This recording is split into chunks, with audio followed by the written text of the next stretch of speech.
come from San Francisco, actually not far from here, the hub Soma. Grew up in Potrero Hill. Quick backstory, I was giving a eulogy at my grandfather's funeral. There was a woman in the crowd who heard the eulogy and she came up to me afterwards and she said, I was a really good friend of your grandfather. And I remember a conversation I had with him about sending you on this program. Go to Greece with a group of Americans and then separate them into different families. The Greeks are so loving and affectionate that it really became clear that they were treating me like I was their own son and communicating that agape, which means love in Greek, to someone they had never met before who was a total stranger who couldn't speak the same language, definitely influenced how I looked at the kind of energy that you can bring to your work. Then after graduating, I came back here. My first job right out of school was actually co-authoring this book on social entrepreneurship called The Tactics of Hope, How Social Entrepreneurs Are Changing Our World, with a guy who became a mentor for me when meeting Wilford. He said, David, what do you want to do with your life, and how does one begin to answer that? What I said was, I don't know, but that one thing I'm sure of is that I like business and I have a big heart. It seems like the two of those don't mix. Wilford said, well, have you ever heard of social entrepreneurship? I said, no, what is that? And he said, it's the combining of those two worlds.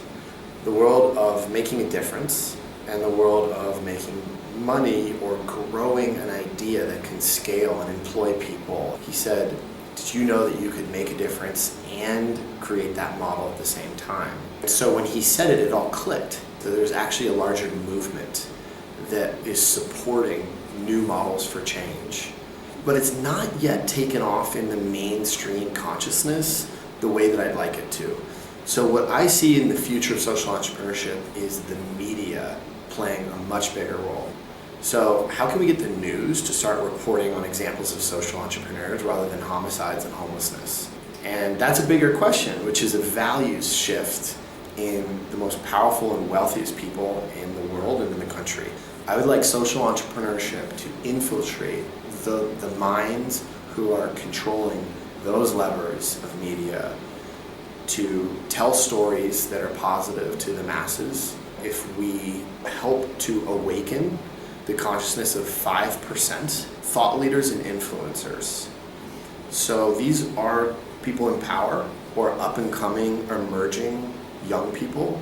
Have them spread the word now. And when you get 5%, that transitions to 15 and 20%. Social movement analysts show that that's what it takes for a tipping point to happen. 20% of the population looking for a new way of seeing the world. In general terms, that means looking at the world positively rather than what's wrong with it, or seeing what's wrong with it as opportunity to come up with solutions rather than to be afraid.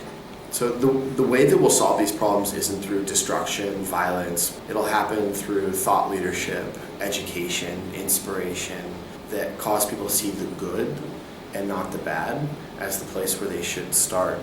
And that's when real change, I believe, can take place for society as a whole.